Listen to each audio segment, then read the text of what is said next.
6.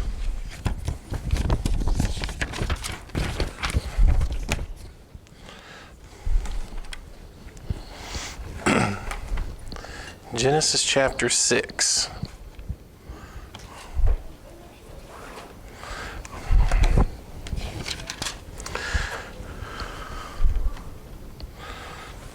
Verse number 1, Genesis 6, verse 1, it says, "And it came to pass, when men began to multiply on the face of the earth, and daughters were born unto them, that the sons of God saw the daughters of men, that they were fair, and they took them wives of all which they chose. And the Lord said, My spirit shall not always strive with man, for that he is also flesh, yet his days shall be 120 years. What we want to look at this morning is the establishment of these two lines of people that are spoken of here. Two lines of thought in the preceding chapters, specifically chapters 4 and chapter 5. Genesis is a good book as it establishes foundations for us, foundations that are later developed fully in full doctrines or in full teachings.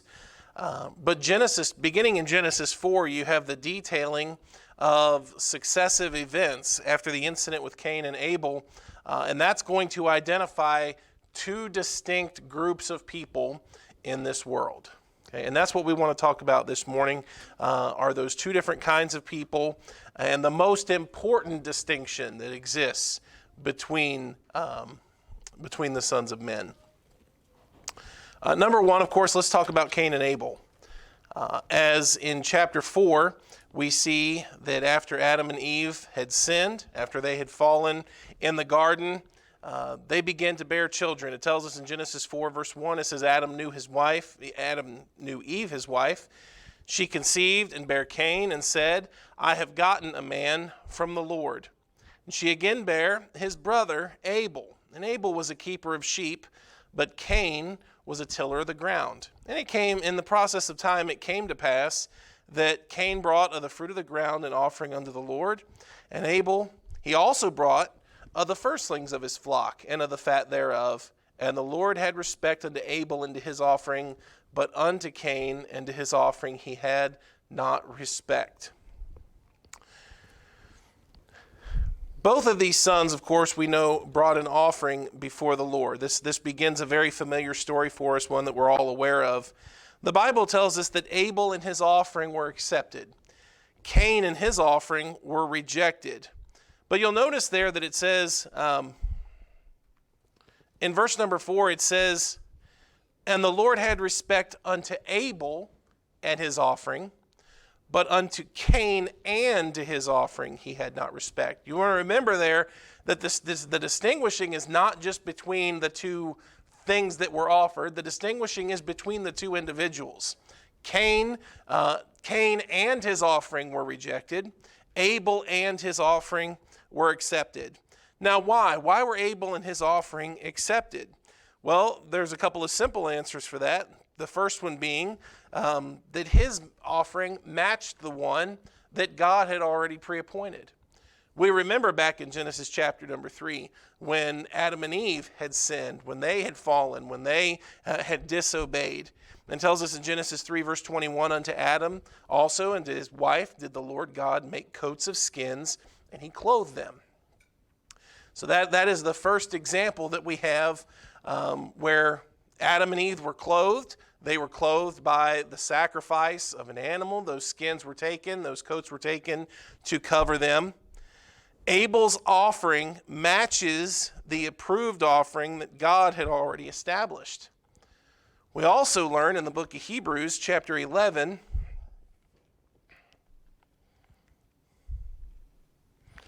Hebrews chapter 11, in verse number 4, it says, By faith Abel offered unto God a more excellent sacrifice than Cain, by which he obtained witness that he was righteous, God testifying of his gifts, and by it he being dead yet speaketh.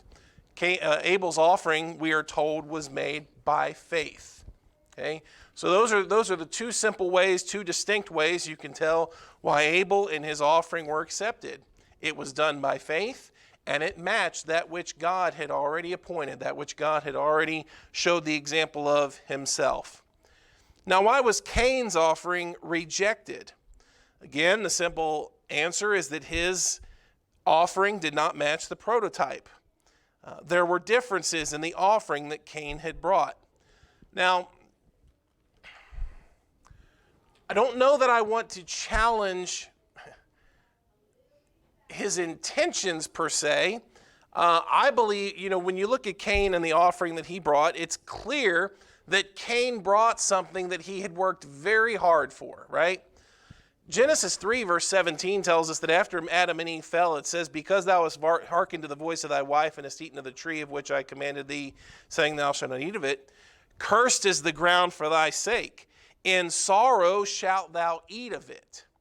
In other words, now to make the ground produce, they're going to have to work, and they're going to have to work hard for it, right? We know the later verses, the sweat of thy brow and the thorns and the thistles and all the things that men would have to deal with. It would be hard work to get nature to produce that which Adam and Eve had freely eaten of before time. So to obtain when it tells us in chapter 4, verse number 3, Cain brought of the fruit of the ground an offering unto the Lord. That is clear that is something that he took great pride in. That was something that he had really, really worked hard for. I'm absolutely convinced that Cain probably took the best of what he thought he had done. I'm sure he probably didn't bring, dented and moldy and, bruised fruit and all those things. I would be convinced that he probably took of all that he had worked for, all that he had done, and wanted to present an offering of his best before the Lord. But see, that would be the problem. It would be an offering of his best efforts, his best work. Cain then becomes a type and a symbol of the natural man. And man's thinking hasn't changed that much over the last 6,000 years, and what we believe can be presented as acceptable to the Lord. The first person, Cain, that was ever born into this world, when it came time to present his offering before the Lord, gave his best works, gave what he considered to be his absolute best effort. That's one reason why it was rejected. The work of man is obviously from the very beginning told that is not how man is going to find acceptance with God. You don't have to get, into the letters of Paul, and you don't have to get into the epistles of the New Testament to have the doctrine expounded fully, to even see by example from the very beginning. Our efforts and our works are not going to be how we approach God. That's not how we are going to find favor with him. Okay? The other thing about Cain's offering is that there was no shedding of blood. The Bible tells us without shedding of blood, there is no remission. From the very beginning, again, we are just convinced from the foundational truths of Genesis that the way man is going to approach God is by means of a sacrifice. By means of shed blood and the sacrifice of another. So those are why, you can simply see why one sacrifice was accepted, one offering, as it's called, was rejected. Now Cain became very angry. Cain was very wroth, it says in verse number 5, and his countenance fell. Again, there's no doubt he had worked and worked hard. You have to work hard now after the fall to get the ground to produce. And he's brought the very best of his ability, presented it before the Lord, and it just was not sufficient. It wasn't worthy. It wasn't accepted. And that upset him. Here I've worked as hard as I possibly can, brought to the Lord my best effort, and it didn't matter, and it wasn't accepted. So he was mad. It says there that he was very wroth, and his countenance fell. And the Lord said unto Cain, why art thou wroth, and why is thy countenance fallen? If thou doest well, shalt thou not be accepted? And if thou doest not well, sin lieth at the door, and unto thee shall be his desire, and thou shalt rule over him. The Lord approaches Cain. He wasn't obligated to do this, but in kind of a compassionate and merciful way, he approaches Cain and asks him, why are you so mad? Why are you wroth? Why is thy countenance fallen? Don't you know that if you had done right, it would have been accepted? And if thou doest not well, sin lieth at the door. And unto thee shall be his desire, and thou shalt rule over him. I'm going to give you the two ways that this verse is generally interpreted and kind of let you make up your mind on what you think. I think one fits a little bit better with the context. What does it mean when it says, if thou doest not well, sin lieth at the door, and unto thee shall be his desire, and thou shalt rule over him? Well, some look at that word sin, and because in other places in the Old Testament that word, the root word, can also be translated sin offering, some have their interpretation go like this: if you would have done well, it would have been accepted. But even now there's a sin offering at the door for an atonement of your sins. Make it right, and you'll keep your place. As firstborn, as the head of the family, do what's right, and you'll keep your place. And they take that based on the word sin and what sin can mean in other places of Scripture. It's not a bad thought at all. The other thought, the other opinion is this: if you do well, it will be accepted of you, but if you don't do well, then sin is lying at the door. And as God is speaking to Cain, basically lets him know that if you turn and walk away, sin is ready to pounce. It is ready to jump. It is ready to destroy your life. It will conquer you unless you crucify the flesh and rule over it. It'll crucify you and rule over you. You have two options, Cain. You can do well and be accepted, or you can do wrong. You can turn now and go and let sin destroy your life. Now, I have to admit that one fits a little bit better with the context, especially in light of what's going to come next. But you have to admit that the Lord was gracious and long-suffering to Cain. Listen, the Lord from the very beginning is giving us insight into the dominating power that sin has in our lives. Sin lies at the door. If you don't do right and live for the Lord, sin is going to mess Cain up and mess him up something awful. You can live for the Lord, or you can take your chances with the world, and those generally are the two options that men have pursued in this world. Now, the next verse tells us the option that Cain chose. Because when he left, it says in verse number 8, Cain talked with Abel, his brother. Came to pass, when they were in the field, Cain rose up against Abel, his brother, and slew him. Now, we know this story, but I want you to always remember that verse in light of verse 7, where God has just spoken to Cain and told him, if you do well, it would be accepted of you. If not, this is the alternative. And it becomes clear in verse number 8 that Cain chose the alternative. And we know the story then. We know how the Lord approached Cain and asked where was Abel, his brother. And Cain gave the response that he did about not being his brother's keeper. But the voice of Abel cried to the Lord. His blood spoke to him from the ground. And Cain in these passages were cursed. In verse 11, now art thou cursed from the earth, which hath opened her mouth to receive thy brother's blood from thy hand. When thou tillest the ground, it shall not henceforth yield unto thee her strength. Fugitive and a vagabond shalt thou be in the earth. And Cain said unto the Lord, my punishment is greater than I can bear. Behold, thou hast driven me out this day from the face of the earth. From thy face shall I be hid. I shall be as a fugitive and a vagabond in the earth, and it shall come to pass that every one that findeth me shall slay me. Cain knew that what he did was a sin that was worthy of death. That's amazing. You know, the Bible talks about the law of God being written in our hearts.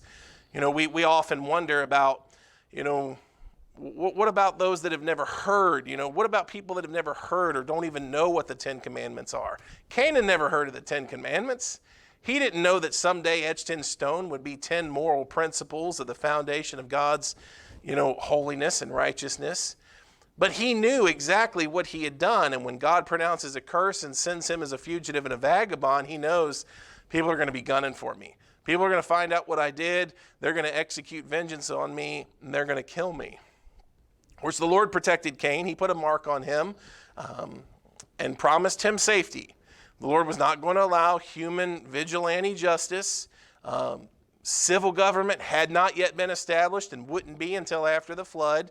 So it appears that there were a lot of senses in which before the flood, God took care of the vengeance. God took care of the justice personally. And he was not going to allow anything to happen to Cain. But here you see in Cain a man who, just typical, right, of the natural man. He brought what he believed to be his best efforts. When presented with righteousness or sinfulness, it's clear which one that he chose. Then when he was confronted about it, tried to hide it. When he was confronted about it, was sorry at the punishment that had to be bore. My punishment is greater than I can bear. Very much sorry for the punishment, definitely more than the sin itself. So you get to the end of verse 15, and the Bible has established a good chunk of what we understand about Cain and his character and the kind of man that he was.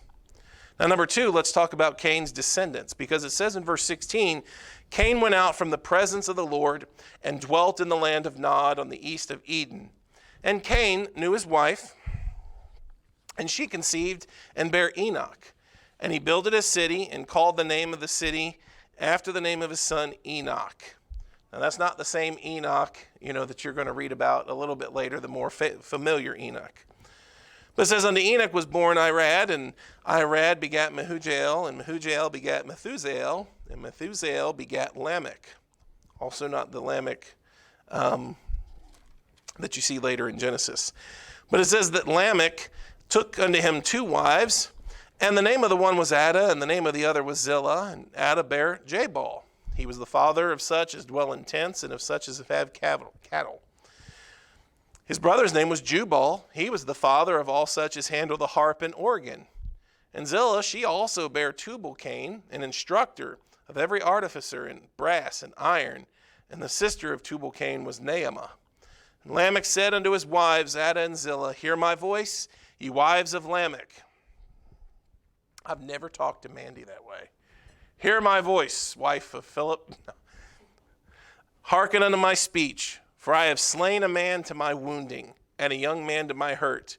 If Cain shall be avenged 7-fold, truly Lamech 70 and 7-fold. Now here we have the establishment of the first civilization. Cain indeed goes as a roamer and as a wanderer, a fugitive in the world. He comes to this place, and basically through the birth of children and grandchildren and future generations, a civilization is kind of born there.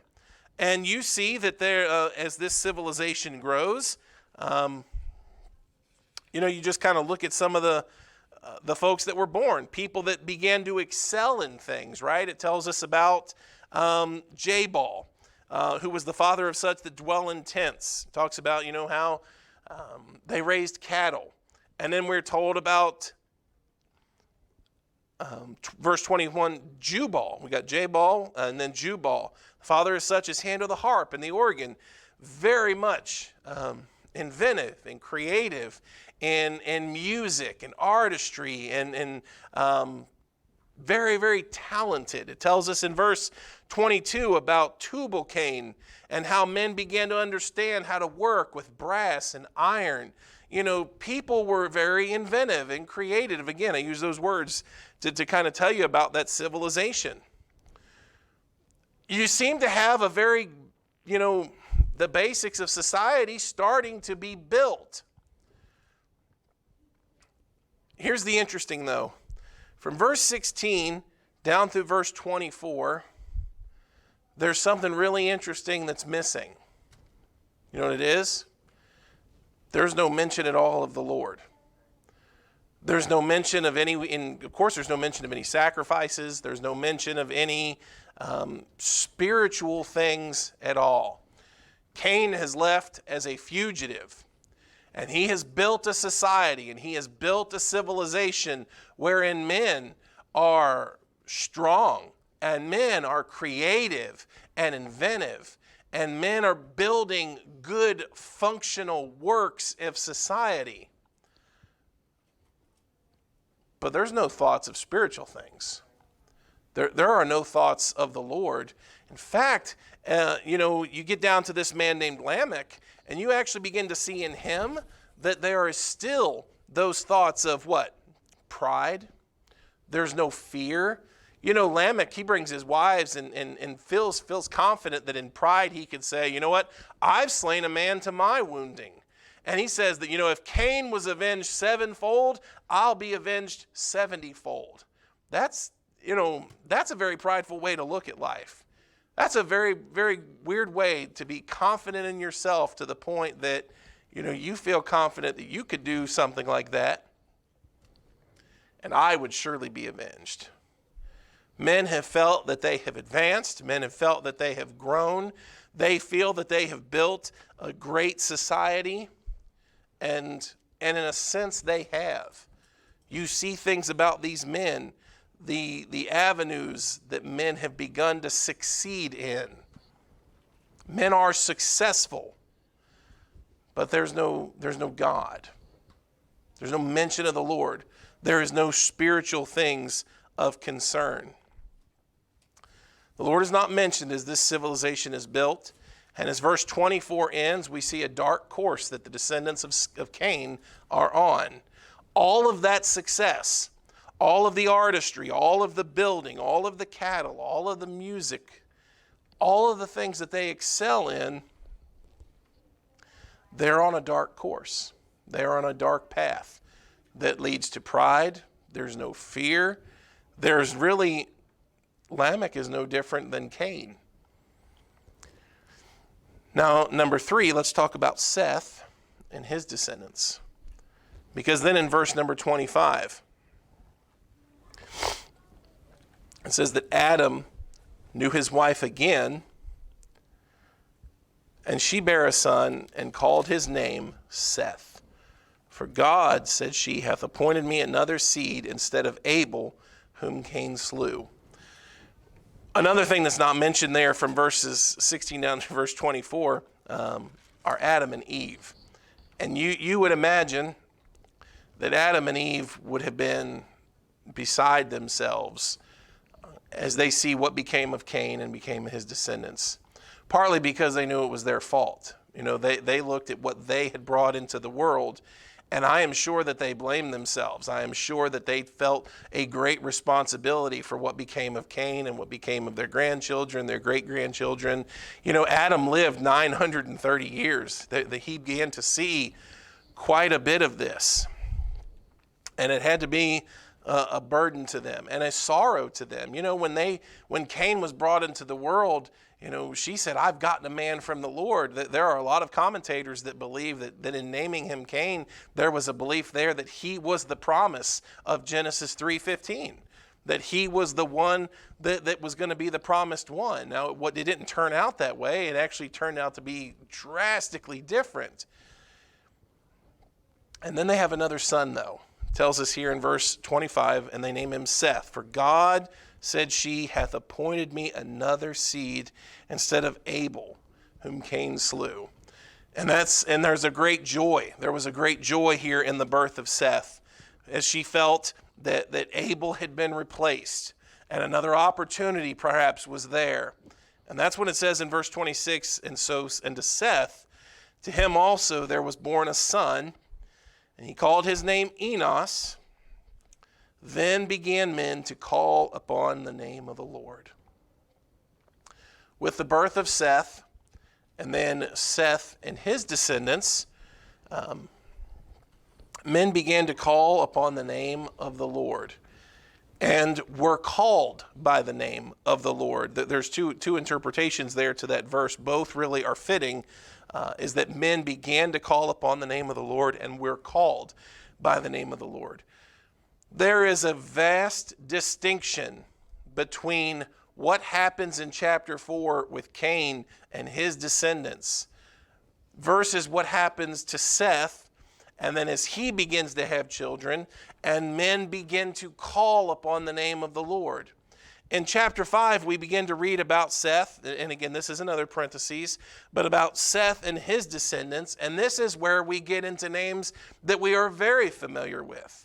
Names like Enoch, names like Methuselah, names like Noah. These are names that we associate with what? We associate with a more godly slant, a more godly tint. And of course, Enoch walked with God, the Bible tells us. Noah, we know, is the one that would find grace in the eyes of the Lord, that Noah would find favor with God. Noah would find favor in God's eyes, and he would be separated and blessed and called to build this ark to save himself and his family, and to begin to rebuild, to begin to replenish and repopulate the earth after the flood. There is a marked difference in reading chapter 4 and then you read chapter 5. This becomes a distinction between men. And when you get to chapter 6, verse 1, the Bible says that it came to pass when men began to multiply on the face of the earth, and daughters were born unto them, that the sons of God saw that the daughters of men, that they were fair, and they took them wives of all which they chose. You know, you get those phrases in verse 2 where it speaks about the sons of God and the daughters of men. And there's a lot of confusion about what those terms could possibly mean, right? And we've seen any number of extremes taken in the interpretation of those terms. I think when you read chapters 4 and 5, you can see fairly clearly what the intent is there. Chapter 4 has established for us one civilization of Adam's generations, and that being of Cain and his descendants, and men who followed in the pathway of Cain, and they were very successful. They built a great civilization marked by men of renown, men of talent, men of gifts, men of abilities. And yet it was the other civilization, it was the other line, it was the other family where men began to call upon the Lord. This part of Adam's family, these descendants of Adam's race, you know, they're identified by their public worship. They're identified by the God which they cling to, the God in whose name that they call upon. And this becomes a distinction between men, that men are either the sons of God or they are the sons of men. There are two kinds of people in this world. And the most important distinction that is made between men is not whether they are black or whether they are white. It is not rich or poor. It's not even male or female. The important distinction that matters, because it matters not just in this world, but it matters in the next world. It matters for time eternal. Sons of God and the sons of men. The most important distinction between people is whether or not they are believers, whether or not we would use terms like whether or not they are saved or whether or not they are lost. Now, churches and other Christian organizations are spending much time today trying to facilitate a message that addresses all of the distinctions between men. And I appreciate the effort, because we are in a world that is very divisive in all of those terms, right? There are racial barriers, there are economic barriers, there are sexual barriers, men, women, black, white, rich, poor. All of those things are true. All of those things are used in a very, very divisive way. But I do think that Christians should remember that the most important distinction between people is that men are either saved or they are lost. When you get in here to Genesis chapter 6, as that identification gets lost and gets mingled, right? That's what you begin to see in Genesis chapter 6. As the world then becomes prime and ripe for judgment, and what we would see in the fall. What are we seeing here? What are you seeing in Genesis chapter 6? These distinctions are lost, right? As the sons of God begin to cohabit and they begin to mingle with the daughters of men. It was just a terrible, terrible spot.